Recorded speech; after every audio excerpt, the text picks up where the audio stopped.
G'day YouTube, it's Turbo Tristan here, and today we're going to address the issue of the D16 eBay turbo kit not making any boost. We found out that it was the firing, so we're going to get into changing that out. I'm just letting the engine cool down. So stick around, we're going to try it out and see if we can make some boost.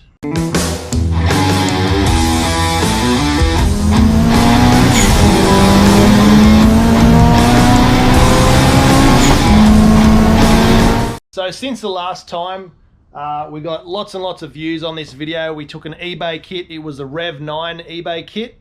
And for the life of me, I couldn't find the little firing that goes down here in between the wastegate and the manifold. Now I can see there's a new wastegate on there. We've got a Turbo Smart wastegate now, which is a big upgrade to the one that was on there. So I actually wasn't expecting that. I thought it was still the original one. So we'll pull that off, check it for leaks and everything, and make sure everything's running smoothly, and we'll try and check the boost. And I can see that the wastegate's also been moved, and it's now pointing at the radiator, which is again not ideal, but a bit better than pointing straight into the turbo. See if we can't fix it and do a recap and a review on how it's driving now. So it turns out this was the culprit. This was the firing, and maybe it was there, maybe it wasn't, maybe I overlooked it, but I definitely couldn't find this, and I didn't know that it needed to go on the manifold in between the wastegate and the manifold, and it sort of helps seal everything up. So very important. This is going to stop the boost leak,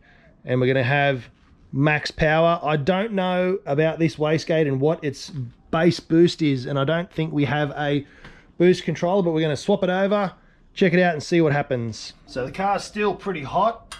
So I'm using my welding gloves to take this off, because guaranteed I'm going to burn myself.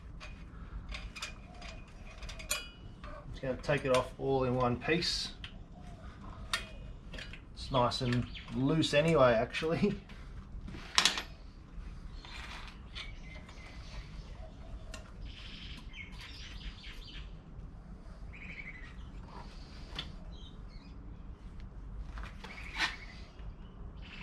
Okay, so it looks like there was already one in there with this new wastegate.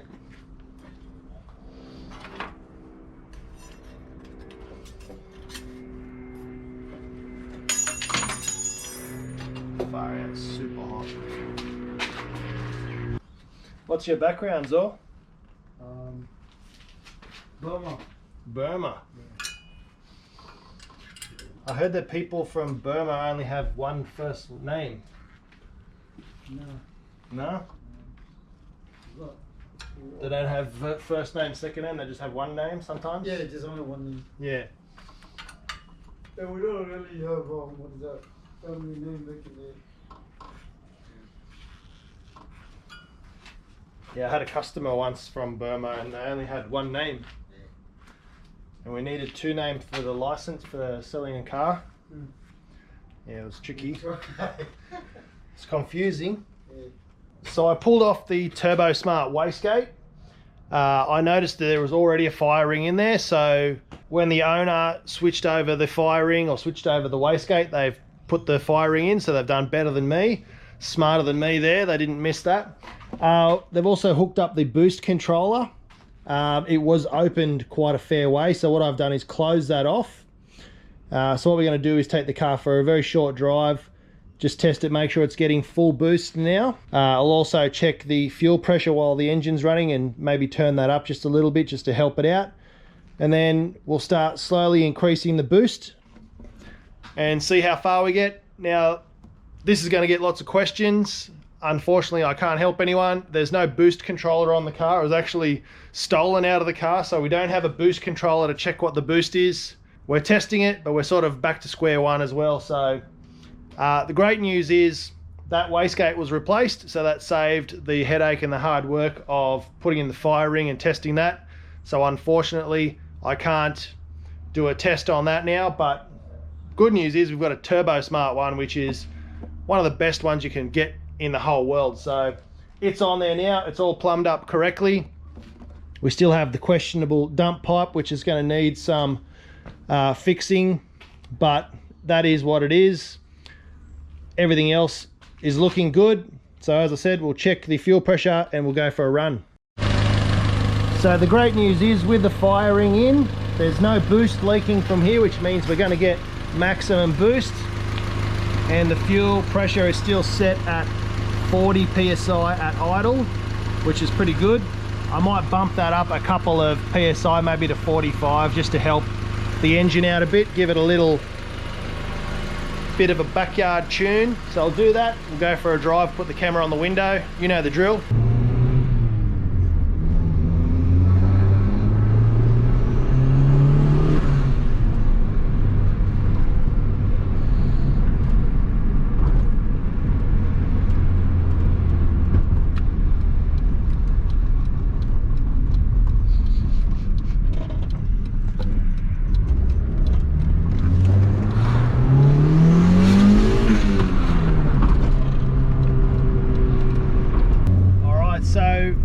Wastegate's been fixed. The boost is turned all the way down to its lowest setting. We don't have any exhaust leaks. Let's check it out, full send time.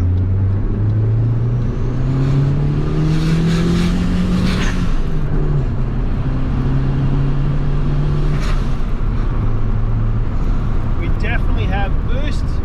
We definitely have blow-off valve, so that's a bonus.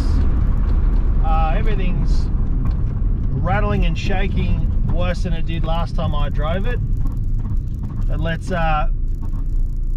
switch the engine off, clear that code, and I'll turn the boost controller up just a little bit. So there's a little bit of a language barrier. I spoke to the vehicle owner a couple of weeks ago asking if they found the firing. Turns out they had it. So I arranged, as soon as lockdown was over, that they come out and I'll replace it all and fix it all up, and we'll test again. Little did I know that he's already gone ahead and swapped out to a Turbo Smart wastegate, which is the best advice. I actually sent him the link for that marketplace ad and said, you should buy this because I know that's not going to have any issues. And he did, which is fantastic. He's gone and put it on, so good job. And we've also got the wastegate pipes being moved around. It's in a better spot, but it's still not in the best spot. We've got boost, we've got spool, we're hearing everything now. So definitely, for everyone who commented on the last video, thank you so much. It was 100% the firing, and you guys are right. And thanks so much for sharing all that info with me.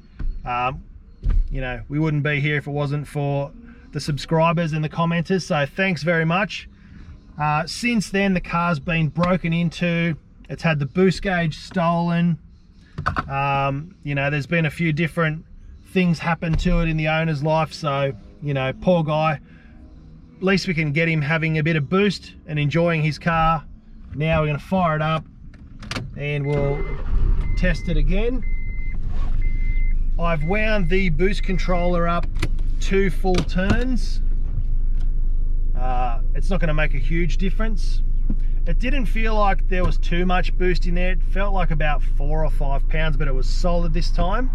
Hopefully now we're going to be on about 6 or 7. So let's test it out in Mexico. There's all sorts of noises coming out of this car. So first, feed it on in 2nd gear.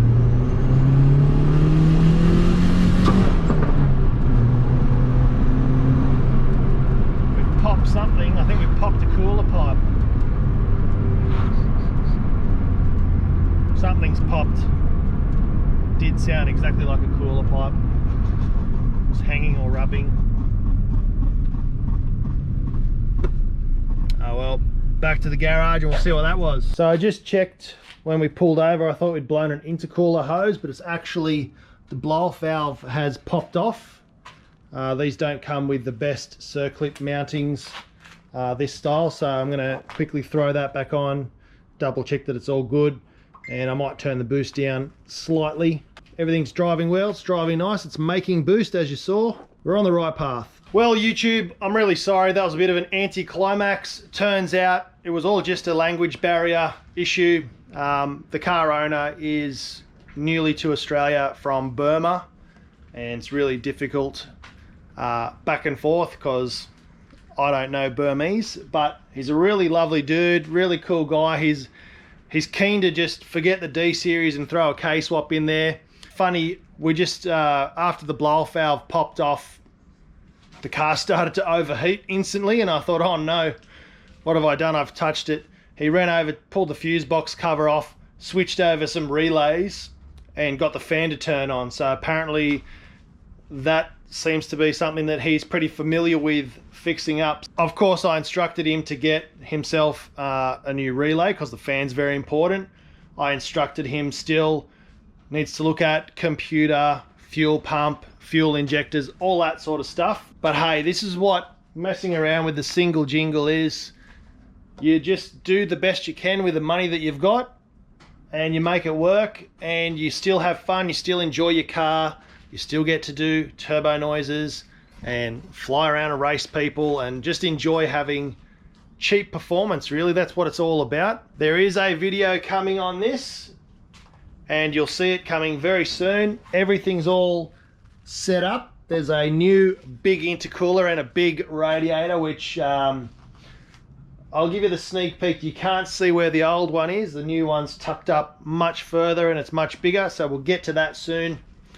I do have my fiberglass kit, so we are going to look at doing the headlight duct as well. As always, thanks for watching. Make sure if you haven't already that you subscribe. We're at about 70-30 ratio. 30% of you guys are subscribed, the other 70% aren't. So if you really could just click subscribe, it's free. I'm nearly at 2,000 subscribers, which is a huge feat. I didn't think I'd be there, and now that I'm at 1,000, I want to get to 5,000, so I can only do that with your guys' help. We do have a sponsor on the channel now. It's Max Peating Rods. Again, great company. They help everyone out with modifying their cars on a budget, which is exactly what we've done. I'm running Max Peating Rods coilovers. I'm running Max Peating Rods brake calipers. I also have a Max Peating Rods oil catch can, which sits where the battery goes. If you're relocating your battery to the boot, that's going in the 700 horsepower B18 build. I've got some more Max Peating Rods brake rotors because we're doing a brake upgrade on the 700 horsepower Civic. So if you want to help me out, help me look good, help the channel grow, go to maxpeatingrods.com, type in the code Tristan, Tristan, it'll be flashed up on the screen. That'll give you guys 15% off anything you buy. It's not just for Hondas. They have OEM replacement parts for just about every car, and they also have universal parts, turbos, intercoolers. So there you go. There's a little bit of an update on the D16 eBay turbo kit build. A little bit of a small teaser update on my D16 Vitara build. I've given you a couple of secrets about the B18 700 horsepower build. So heaps and heaps of content coming. At the moment, I'm just really waiting on parts to arrive. Like, I can't drive this until I get a couple of hose clamps, but that's a situation that we're facing at the moment. Everything's delayed, everything's on back order, everything's coming from all around the world, and we just need to be patient. So that's what I'm doing here. That's enough rambling. Links in the description for the discount coupon, 15% off Max Peating Rods. Make sure you like, share and subscribe, spool up, and we'll see you in the next video. Thanks for watching.